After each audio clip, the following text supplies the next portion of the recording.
श्री शिवाय 18 जून मंगलवार निर्जला एकादशी है और इसी दिन हम आपको बताएंगे कि एक हल्दी दीपक कैसे आपको धनवान बना सकता है। क्या आप भी बनना चाहते हैं करोड़पति? तो इस वीडियो को अवश्य देखें। निर्जला एकादशी दोस्तों, इसी दिन किया जाने वाला पंडित जी द्वारा बताया गया एक दीपक वाले उपाय आप लोगों को जरूर करना चाहिए, क्योंकि दोस्तों ये एक ऐसा उपाय है जो कि हर कभी नहीं किया जाता है। देखिए, यह दिन इतना खास होता है, इतना महत्वपूर्ण होता है। देखा गया है कभी कभी बड़े बड़े पूजा पाठ अनुष्ठान से जो मनोकामना नहीं होती है, वह एकादशी के दिन एक छोटे से उपाय करने से ही आपकी मनोकामना पूर्ण हो जाती है। और बहुत सारे लोगों ने इस उपाय को किया भी है और उनको इस उपाय को करने का फल भी जरूर मिला है। अगर आप लोग भी इस उपाय को निर्जला एकादशी के दिन करना चाहते हैं तो आप इस उपाय को पहले अच्छे से समझ लेना, सुन लेना, उसके बाद करना। आपको इस उपाय का फल जरूर मिलेगा। दोस्तों, हम आपको यहां पर बता दें कि ये जो दीपक वाले जो उपाय है, ये उपाय पंडित जी ने अपनी अभी किसी होर की कथा में ही बताया है। और इस उपाय को करने से आपके घर में चाहे किसी भी प्रकार की दुख और समस्या क्यों न चल रही हो, आपको उसका कारण भी नहीं पता है कि यह समस्या किस कारण से चल रही है। उसका कुछ भी कारण हो सकता है, जैसे पितृदोष हो सकता है या किसी भी तरह का मंगल दोष भी हो सकता है, और भी बहुत तरह के दोष होते हैं, कुछ भी हो सकता है। पर आपको इस उपाय को के लिए अपने दोष को पता लगाने की भी जरूरत नहीं है। आपके घर में किस कारण से इतनी दुख और परेशानी आ रही है, वह भी आपको पता लगाने की जरूरत नहीं है। इस एक दीपक वाले उपाय को आप लोगों को कर लेना है, क्योंकि इसी एकमात्र उपाय को करने से आपके पूरे घर परिवार में सुख और शांति हो जाएगी। आपके घर में अच्छे अच्छे काम होने लगेंगे। आपकी जो भी मनोकामना होगी वह भी धीरे धीरे करके पूर्ण होना शुरू हो जाएगी। दोस्तों, अब इस उपाय को करना किस समय है, ये भी आप लोग जान लीजिए। देखिए, इस एक दीपक वाले उपाय को करने का जो समय है वो सीधी सी बात है, सुबह का समय है, प्रातःकाल का समय है। वैसे दोस्तों, निर्जला एकादशी के पूरे दिन मंदिर खुले रहते हैं। पूरे दिन आप लोग उपायों को भी कर सकते हो, इसमें कोई दिक्कत वाली बात नहीं है, क्योंकि निर्जला एकादशी के दिन भगवान शिव जी पूरे दिन अपने मंदिर में बैठे रहते हैं कि कौन भक्त आएगा, कौन हमारे हमको करेगा और हम कब उसकी मनोकामना पूर्ण करेंगे। दोस्तों, इस दिन शिव जी इतना कुछ प्रदान करते हैं जितने की हम कभी कल्पना भी नहीं कर सकते हैं। इसीलिए आप लोगों को इस मौके को तो अपने हाथ से नहीं जाने देना चाहिए। तो अब हम समझते हैं दोस्तों, ये एक दीपक वाले उपाय आखिर आप लोगों को करना कैसे है। देखिए, विशेष रूप से कोशिश करना, इस उपाय को आप निर्जला एकादशी सुबह सुबह कर लो, पर किसी कारणवश ना कर पाओ तो फिर थोड़े लेट भी कर सकते हो, है ना। और पहली मुख्य कोशिश आपकी यही होनी चाहिए कि घर की जो माता बहन होती हैं उनमें से कोई एक यह वाला उपाय करें। मतलब कि अगर माता बहन उपस्थित ना भी हो तो उस स्थान पर फिर घर का कोई बड़ा जो पुरुष हो वह भी इस उपाय को कर सकता है। कोई दिक्कत वाली बात नहीं है, पर घर के सभी सदस्य को इस वाले उपाय को करने की जरूरत नहीं है। घर का कोई एक मुख्य सदस्य भी इस उपाय को करेगा तो इस उपाय को करने का फल उसके परिवार को जरूर मिल जाएगा। तो देखिए, एक दीपक वाले उपाय है तो सीधी सी बात है कि इसमें हमें एक दीपक की तो आवश्यकता पड़ेगी ही पड़ेगी। तो देखिए, अगर आप यह एक हल्दी वाला दीपक एकादशी वाले दिन अपने घर में जला देते हैं तो देखिए, निर्जला एकादशी का जो दिन है इसकी महिमा कुछ ऐसी है कि जो व्यक्ति एकादशी के दिन में शिव जी को प्रसन्न करने के लिए पूजा करता है, उपाय करता है, शिव जी बहुत जल्दी अपने उस भक्त से प्रसन्न हो हैं। और अगर आपने हल्दी वाले दीपक का उपाय कर लिया तो ऐसा आप मान के चलिए कि शिव जी इतने ज्यादा आपसे प्रसन्न हो जाएंगे कि आपके जीवन की जो निर्धनता और गरीबी है उसे वह जल्दी से जल्दी आपके जीवन से दूर कर देंगे, क्योंकि हल्दी जो है यह शिव जी से जुड़ी है।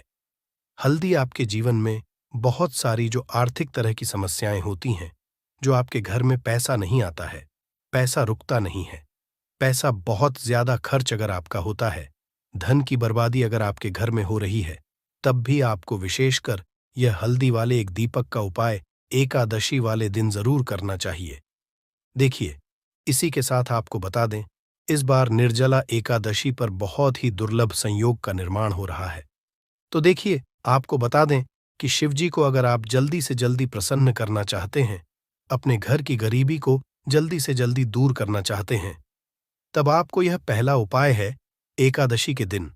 तो उपाय को करने के लिए आपको कौन कौन सी चीज लेनी है और किस समय उपाय करना है।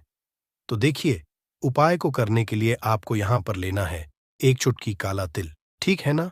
बहुत ही जरा सा एक चुटकी काला तिल लेना है और एक ही चुटकी आपको लेनी है पीसी हुई हल्दी।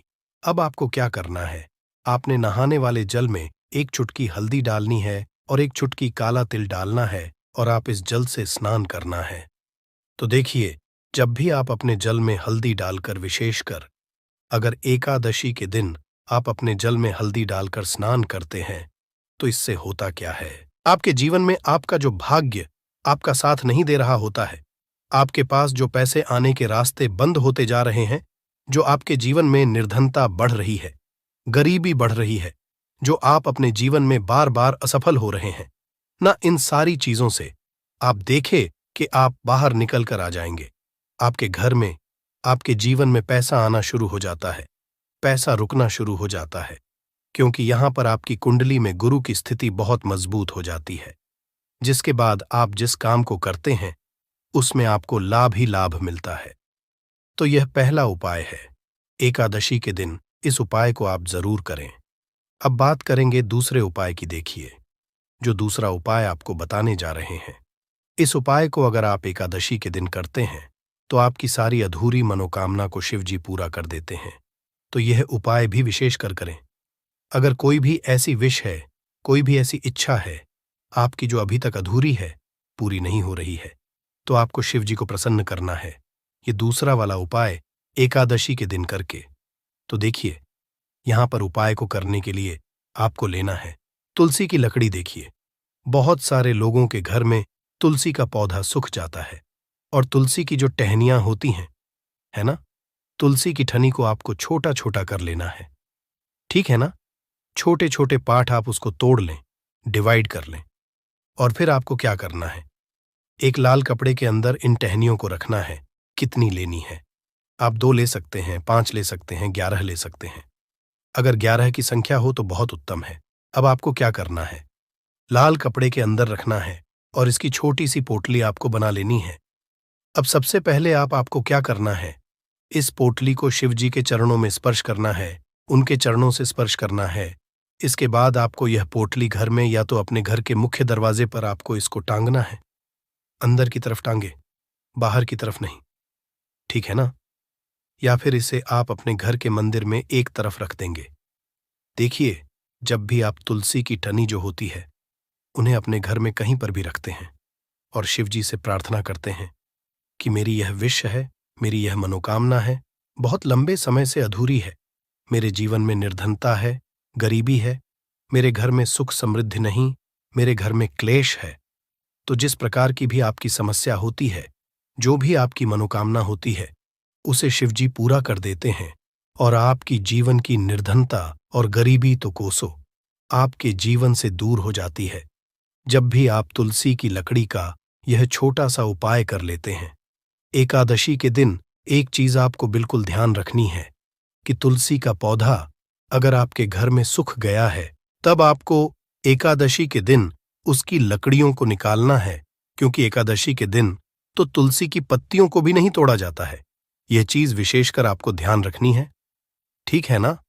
तो पहले से ही आप तुलसी के पौधे की, अगर आपके पास टहनियां हैं, तभी ये उपाय आप करें। दूसरी चीज कि जिनके घर में तुलसी का पौधा हरा भरा है ना? बहुत सारे लोगों के पौधे सूख गए जाड़ों में, लेकिन बहुत सारे लोग बहुत अच्छे से रखते हैं और किसी किसी के घर में तुलसी का पौधा सूखता नहीं है। तो उन्हें क्या करना है, उन्हें तुलसी के पत्ते लेने हैं।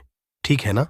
तुलसी के 2 पत्ते लेने हैं और आपको जब भी आप शिवजी को भोग लगाते हैं वैसे आप लगाते ही हैं, हर बार अपने घर में तुलसी के पौध पत्तों के साथ, लेकिन एकादशी के दिन विशेषकर आपको तुलसी के 2 पत्ते शिवजी को उनके भोग में अर्पित करने हैं। जो भी आप उन्हें भोग लगाते हैं, जिस चीज का भी, उसके साथ आपको तुलसी के 2 पत्ते जरूर शिवजी को अर्पित करने हैं। एक चीज ध्यान रहे, भूल कर भी आपको इस दिन चावल खाने ना है, और चावल का भोग भूल कर भी आपको किसी भी देवी देवता को नहीं लगाना है, ठीक है ना? क्योंकि चावल खाना इस दिन महापाप होता है। ऐसा बिल्कुल भी ना करें। भूल कर भी आपको यह चीज नहीं करनी है। तो देखिए, जब भी आप तुलसी के 2 पत्ते शिवजी को अर्पित करते हैं, उनके भोग में उन्हें देते हैं, तो इससे क्या होता है कि शिवजी आपसे बहुत ज्यादा प्रसन्न हो जाते हैं, और आपके जीवन के चाहे जिस तरह के भी दुख हो, फिर आप अपने जीवन के वो दुख जी से कहते भी नहीं है ना, आपके बिना कहे ही आपके जीवन के सारे दुखों को वो दूर कर देते हैं। चलिए अब बात कर लेते हैं। एक चुटकी हल्दी डालकर दीपक आपको कहां पर लगाना है, उपाय को कैसे करना है, और कैसे यह एक चुटकी हल्दी वाला दीपक आपके जीवन की निर्धनता को तो दूर कर ही देगा। मां लक्ष्मी की ऐसी कृपा आपके ऊपर बरसेगी कि आने वाली 7 पीढ़ियों को भी ना धन की कमी नहीं होगी। इतना ज्यादा शिव जी आपसे प्रसन्न जाते हैं। इस एक उपाय को करके देखिए। पहली चीज आपको बता दें कि हल्दी जो है, यह आपके जीवन में बहुत सारी अच्छी अच्छी चीजों को लेकर आती है, जैसे कि पैसे को बढ़ाने का काम करती है, और आपके घर में धन आने के स्रोत अगर बंद हो गए हैं, धन आने का रास्ता अगर आपके घर में बंद होता जा रहा है, उसे खोल देती है। क्योंकि आपके घर की नेगेटिव एनर्जी है, नकारात्मक ऊर्जा है, बुरी शक्तियां हैं, इन सारी चीजों को हल्दी कर देती है। क्योंकि जहां पर हल्दी होती है, वहां पर ये सारी चीजें रहती ही नहीं है। तीसरी चीज, हल्दी शिवाजी से जुड़ी है, तो शिव जी आपसे तुरंत प्रसन्न हो जाते हैं। जब भी आप हल्दी का कोई उपाय करते हैं, तो आपको पीसी हुई एक चुटकी हल्दी लेनी है, और ये एक चुटकी पिसी हुई हल्दी आपको दीपक के अंदर डालनी है। शुद्ध देसी घी का दीपक आप तैयार करेंगे, गोल बाती लगाएंगे, और फिर उसके अंदर एक चुटकी हल्दी आपको डालना है। अब देखिए, ये हल्दी वाला दीपक लगाना कहां पर है। ये दीपक अगर आपके घर में तुलसी जी का पौधा हरा भरा है और तुलसी का पौधा है, तब तो आप तुलसी जी के पौधे के पास लगाएंगे। बहुत सारे लोग हैं जिनके घर में अभी तुलसी का पौधा नहीं है। कुछ लोगों का सुख गया या किसी किसी के घर में होता नहीं है ना? तो वो लोग क्या करेंगे? मंदिर में भी आप लगा सकते हैं। अगर आपके घर के आसपास कहीं मंदिर है, वहां भी आप लगा सकते हैं, वरना यह दीपक आपको अपने घर के मंदिर में लगाना है। तो जब भी आप हल्दी का दीपक शिव जी के सामने या तुलसी जी के पौधे के पास लगाएंगे, तब आपको उनका एक मंत्र है, उस मंत्र को आपको 11 बार बोलना है। ये मंत्र सभी को आता ही है। अगर नहीं आता है तो आप इसे नोट कर लें। मंत्र इस प्रकार है: श्री शिवाय नमस्तुभ्यम। ठीक है ना? श्री शिवाय नमस्तुभ्यम। इस मंत्र का आपको 11 बार चयन करना है, 11 बार इसे बोलना है। अब देखिए, जो लोग मंत्र याद नहीं रख पाएंगे या जिन्हें नहीं आता है, वो श्री हरि विष्णु का ऐसे ही स्मरण कर लेंगे, उनका ध्यान कर लेंगे और दीपक जला देंगे। बस इतना आपको करना है और कुछ भी नहीं करना है। यह उपाय आप करके देख लीजिए। आपके जीवन की जो निर्धनता है ना, बहुत जल्दी आपके जीवन से दूर हो जाएगी। एक चीज और आपको ध्यान रखनी है कि जब भी आप दीपक तुलसी जी के पौधे के पास लगाएंगे, आपको जमीन पर दीपक नहीं रखना है। थोड़ी सी फूल की पंखुड़ियां रख लें या फिर कोई प्लेट रख लें, ठीक है ना? चावल आपको नहीं रखना है एकादशी के दिन, क्योंकि वैसे तो आप चावल रख सकते हैं, लेकिन एकादशी के दिन आपको चावल दीपक के नीचे नहीं रखना है। तो इस तरह से जब आप उपाय करते हैं, पूजा पाठ करते हैं, पूरी सच्ची श्रद्धा के साथ करते हैं, श्री हरि विष्णु के ऊपर विश्वास रख करते हैं, तो आपकी जितनी भी मनोकामनाएं होती हैं न, जितनी भी निर्धनता होती है, उसे श्री हरि विष्णु दूर कर देते हैं, और हमेशा आपके जीवन में, आपके घर में लक्ष्मी वास करती हैं। तो हमें हमेशा की तरह आपको हमारी वीडियो को लाइक करना है, चैनल को सब्सक्राइब करना है, जो बहुत कठिन होता है। आइए जानते हैं इस साल निर्जला एकादशी 2024 की डेट, पूजा, मुहूर्त और क्यों किया जाता है। ये व्रत ज्येष्ठ माह के शुक्ल पक्ष की एकादशी तिथि की शुरुआत 17 जून को सुबह 4:43 से होगी। वहीं इस तिथि का समापन 18 जून को सुबह 6:24 पर होगा। ऐसे में निर्जला एकादशी व्रत 18 जून को किया जाएगा। इस निर्जला एकादशी का क्या महत्व होता है दोस्तों? अपार शब्द का अर्थ होता है असीमित, यानी कि निर्जला एकादशी का व्रत करने वालों को असीमित सुख और धन की प्राप्ति होती है। इसी कारण इसे एकादशी कहा जाता है। इतना ही नहीं, दशी को असीमित लाभ देने वाली एकादशी भी कहा जाता है। निर्जला एकादशी समस्त पापों से मुक्ति दिलाने वाली एकादशी में से एक मानी जाती है। ऐसी मान्यता है कि इस व्रत को करने से पापों का अंत होता है। इतना ही नहीं, व्यक्ति को कई तरह के रोग, दोष और आर्थिक समस्याओं से भी छुटकारा मिलता है और अक्षय पुण्य की प्राप्ति होती है। पांडवों ने श्री कृष्णा के मार्गदर्शन में इस व्रत को करके महाभारत युद्ध में विजय प्राप्त की थी। दोस्तों, निर्जला एकादशी के दिन स्वर्ग का दरवाजा खुल जाता है, इसलिए इस दिन किया गया दान पुण्य अन्य दिनों में किए गए दान पुण्य से अधिक फलदायी होता है। वास्तव में 18 जून निर्जला एकादशी के दिन अगर आप यह उपाय कर लेते हो तो यकीनन आप पर मां लक्ष्मी की कृपा होगी और आप धनवान बन जाओगे। आप धनवान ना बने तो मुझे बताना दोस्तों, बस जो उपाय आपको बताया जाए वह उपाय लेना चलिए। जानते हैं, एकादशी के दिन चुपचाप गाय को खिला दें। यह एक छोटी सी चीज, रोडपति भी होंगे, करोड़पति मिलेंगे, सभी संकट और कष्टों से मुक्ति, मृत्युदंड, पितृदोष तुरंत होगा खत्म, पूरे साल आपके भरे रहेंगे। अन्न धन के भंडार यूं कहे कि आपकी 7 पुश्तें तक करेंगे। रुपयों पैसों पर राज्य दोस्तों, 7 पीढ़ियों तक बैंक बैलेंस बढ़ता चला जाएगा। सभी भी दुख, दर्द, संकट, कष्ट है वह दूर हो और सभी सुख आपके कदमों में आ जाएंगे। सभी सुख आपके कदम चूमेगी। यदि आप यह एक छोटी और खास चीज चुपचाप गाय को खिला देते हैं तो तत्काल गरीबी आपके जीवन से खत्म हो जाएगी। यूं कहे व्यक्ति रंग से राजा बन जाता है और 33 कोटि देवी देवताओं को धारण करने वाली गौ माता की भी कृपा व्यक्ति पर आजीवन बरसती है। व्यक्ति के घर में कभी भी अनंत धन वस्त्र कमी नहीं होती है। धन के भंडार व्यक्ति के घर में भरे रहते हैं। व्यक्ति के जीवन से काल गरीबी खत्म हो जाती है। तो दोस्तों, कौन कौन से वे गाय से जुड़े खास और महत्वपूर्ण उपाय हैं जिन्हें यदि आप एकादशी के दिन कर लेते हैं तो दोस्तों, यकीन मानिए आपके घर में अन्न धन के भंडार सदैव भरे रहेंगे। जो भी जीवन के दुख, दर्द, संकट, कष्ट हैं वह सभी दूर हो जाएंगे। इस वीडियो में हम आपको उसी एक खास और महत्वपूर्ण चीज के बारे में बताएंगे, क्योंकि आपको एकादशी के दिन गाय को जरूर खिलानी है। तो दोस्तों, फायदे के लिए पूरा वीडियो देखना। यदि आज की इस वीडियो को अपने बीच बीच में से देखा, काट काट कर देखा, तो यकीन मानिए जीवन में आपको कभी सफलता हासिल भी नहीं होगी, क्योंकि इस वीडियो में आपको कुछ ऐसे उपाय गाय से जुड़े बताने वाले हैं जिन्हें करने से आपके जीवन के जो भी दुख, दर्द, संकट है या कामयाबी होने में कोई बाधाएं आ रही, सभी से छुटकारा मिलने वाला है। यूं कहे कि आपके जीवन में अपार धन, सुख, संपत्ति की प्राप्ति हो जाएगी। कभी भी धन से संबंधित परेशानी नहीं रहेगी। आर्थिक स्थिति आपकी प्रबल हो जाएगी। धन प्राप्ति के योग्य बन जाएंगे और जीवन में सदैव अनंत धन के भंडार आपके घर में भरे रहेंगे। अनंत धन वस्त्र कभी कमी नहीं होगी आपके घर में। तो दोस्तों, आज का वीडियो पूरा देख कर जाना यदि आप चाहते हैं आप और आपके परिवार पर सदैव गौ माता की कृपा से, आपके पितरों की कृपा से, देवी देवताओं की कृपा से। तो दोस्तों, वीडियो को देखकर जाना, बहुत ही फायदेमंद वीडियो है।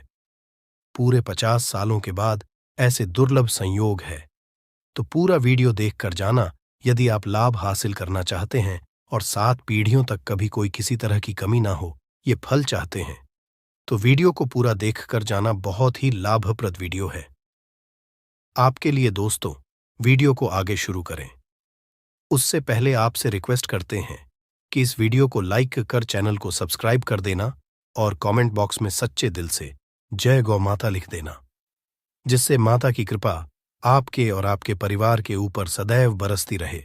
और ज्यादा से ज्यादा वीडियो को शेयर जरूर करना ताकि और लोग भी इस वीडियो के माध्यम से लाभ हासिल कर सके। इन उपायों को करने से अपने जीवन में सदैव धन, सुख, संपत्ति की प्राप्ति कर सके। तो शेयर करना ना भूले इस वीडियो को, जिससे और लोगों का भी भला हो, आपको बता दें। इस दिन तीर्थ स्नान करना बहुत ही फलदायी समझा गया।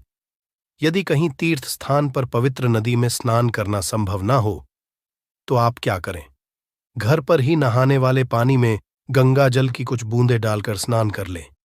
और साथ ही साथ यदि आप स्नान आदि से निवृत्त हो जाएं, सर्वप्रथम तो अपने घर के पूजा स्थान को साफ कर वहां पूजा पाठ करें और दान जरूर करें।